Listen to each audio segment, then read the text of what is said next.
What's trending in direct response advertising? How much of it is getting routed to OTT or digital platforms like YouTube? And with a massive political year now receding in the rearview mirror, how should general managers be thinking about DR for 2023? I'm Michael Depp, editor of TVNewsCheck, and this is Talking TV, the podcast that brings you smart conversations about the business of broadcasting. Today, a conversation with Toni Knight, the founder and CEO of WorldLink, one of the largest direct response advertising agencies in the world.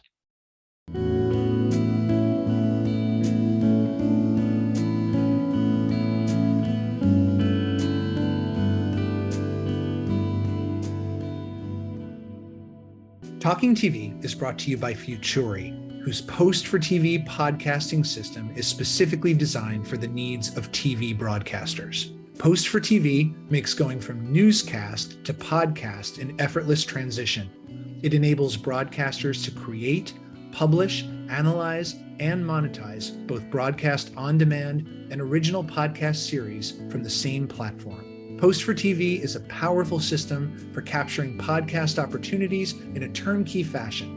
It ingests and automatically edits newscast audio for optimum fidelity and publishes blocks or full newscasts to on-demand audio platforms. You can learn more about Post for TV at futurimedia.com/post4tv.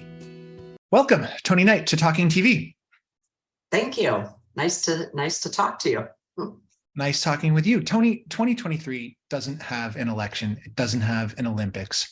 Every station GM needs to worry about how they're going to make their goals every month, every quarter. Is direct response going to be more important because of that? Well, definitely.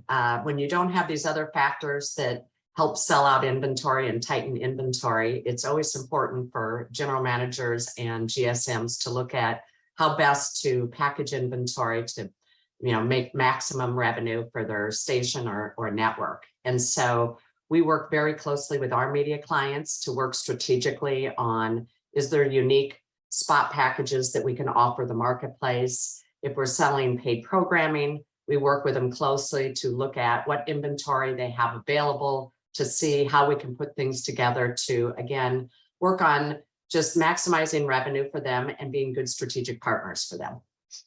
How does a GM need to be thinking about DR strategically going into next year? What are the steps that they need to be taking?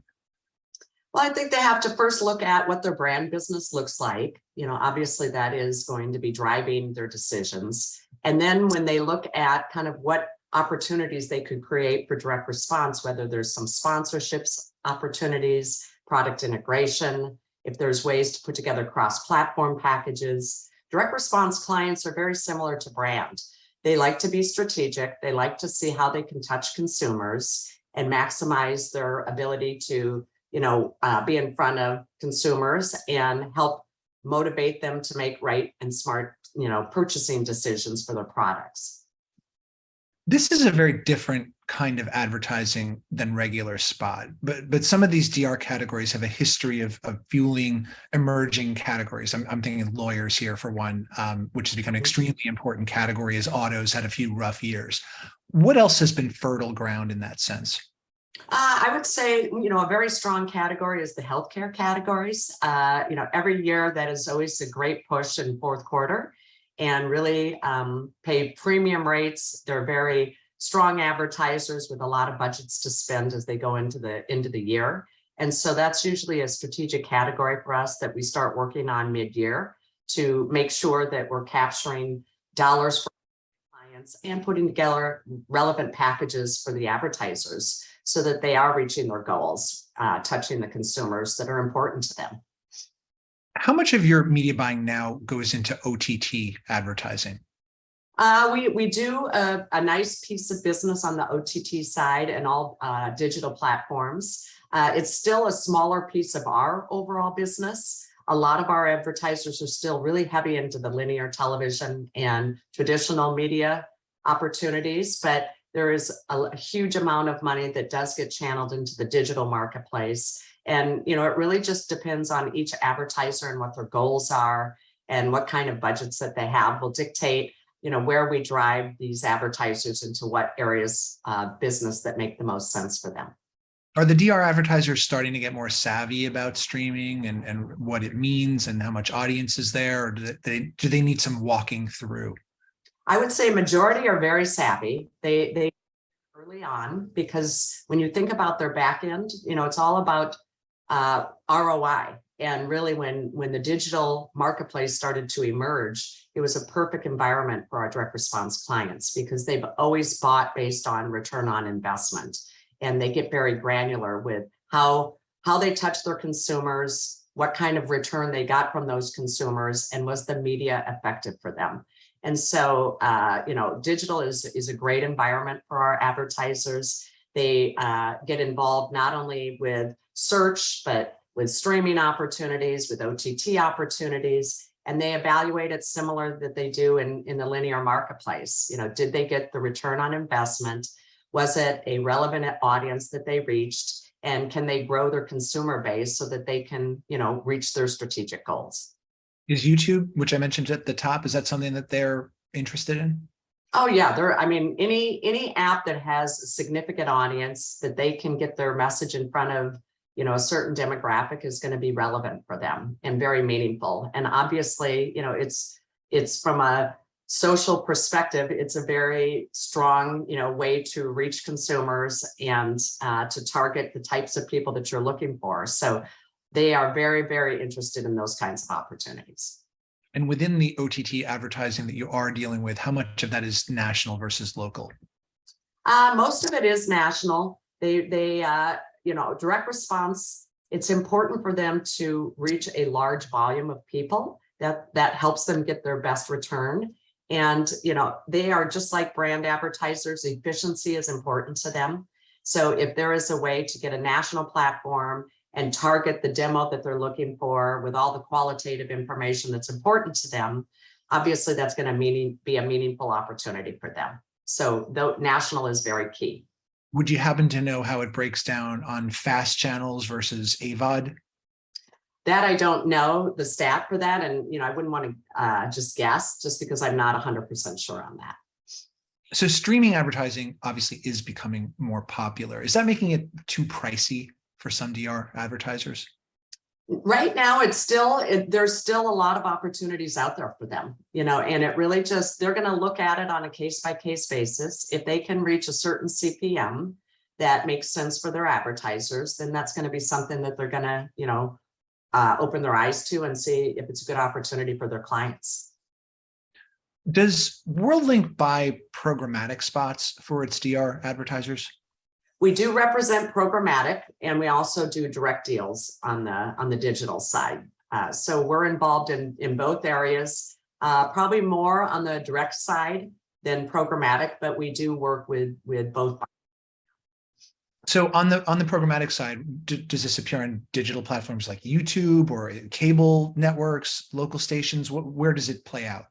Well, we do it across the board. We have digital clients that we have deals with where we put together streaming packages similar to our linear packages, where it might be a news opportunity, a woman targeted opportunity, sports opportunity. So, we'll look at the various clients that we have relationships with to put together packages with their existing inventory. And then we also have our linear stations and our networks where if they have an opportunity on a digital level, then we'll work with them in conjunction with our linear relationship to see if we can put cross-platform packages together for them.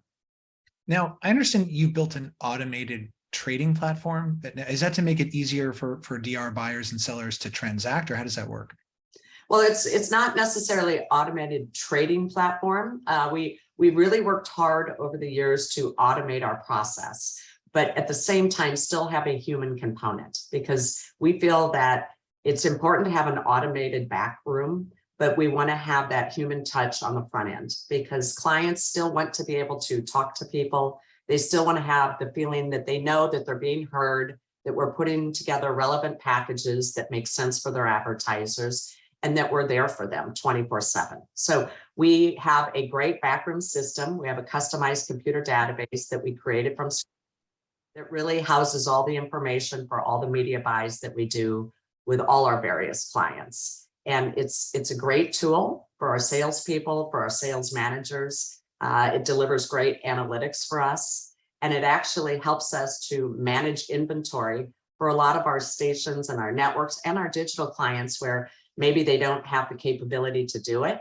We can also, offer opportunities for them where we can really show them what inventory is being utilized for direct response, what the rates look like, what their trends are, how agencies are fluctuating in their media buying. So we really have a great system that can work with our media clients so that they can be smart about the business and really understand where's the best place to place direct response clients. So speaking of trends, I mean, we don't check in with the DR world too much. So what's going on? What are the prevailing trends right now in this space?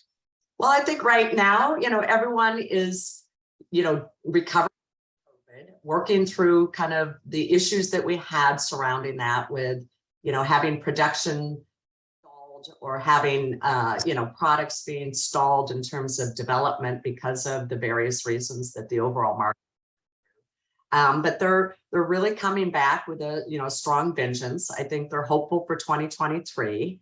And I think right now there are a lot of great opportunities for direct response clients because there's a lot of inventory out there in the marketplace. And so they're very robust, they're very active. At the same time, it's a tough marketplace with the economy. And so they're looking at where are opportunities, where can we have the most efficiency for our clients so that they can maximize, the budgets that they do have to make sure that they're converting them for their advertisers to get more and more consumers buying their products. So it's really kind of a mix of how to, manage the economy with where it's at, and also where are the hidden opportunities and how do I work best to maximize the budgets that I have.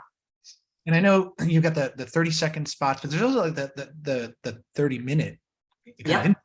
Right? Are they leaning toward one or the other? Is there a trend in either? Well, we're noticing that the strongest category that is, really performed well this year, even with kind of the tumultuous environment, I can't speak, is really just the paid programming has done well because there's finite inventory. It's kind of a smaller group of advertisers and agencies that buy this type of inventory, but it's, specialists, and they have really been able to buy across all platforms. They've had great success.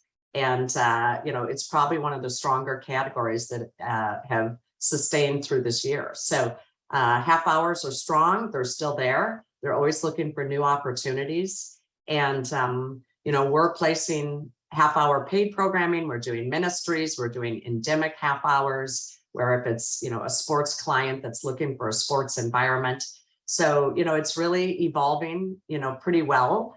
And hopefully we, see positive growth in 2023 for the paid programming space. Are any, you mentioned ministries and sports, are there any other categories of advertiser that really lean into those 30-minute?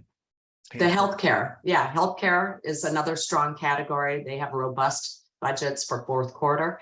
And, they just find that sometimes having that half hour is a great way to educate the consumer. They can have, a little more information before they make a purchase. So there are many clients that find that having that longer kind of half hour to really educate consumers can be very viable for them, because it really does give them more information so that someone can make an informed business decision if they're going to purchase something. Okay, interesting to know. Well, Toni Knight, thanks for talking with me today and allowing us to check in on the world of direct response advertising. Well, thank you for having me. Really appreciate it. Thanks to all of you for watching and listening. You can find past episodes of Talking TV at TVNewsCheck.com and on our YouTube page. And there are so many of those past episodes now. So see you next time. A new episode of Talking TV is available most Fridays on TVNewsCheck.com. You can also listen and subscribe on YouTube, Apple Podcast, Google Podcast, and Spotify.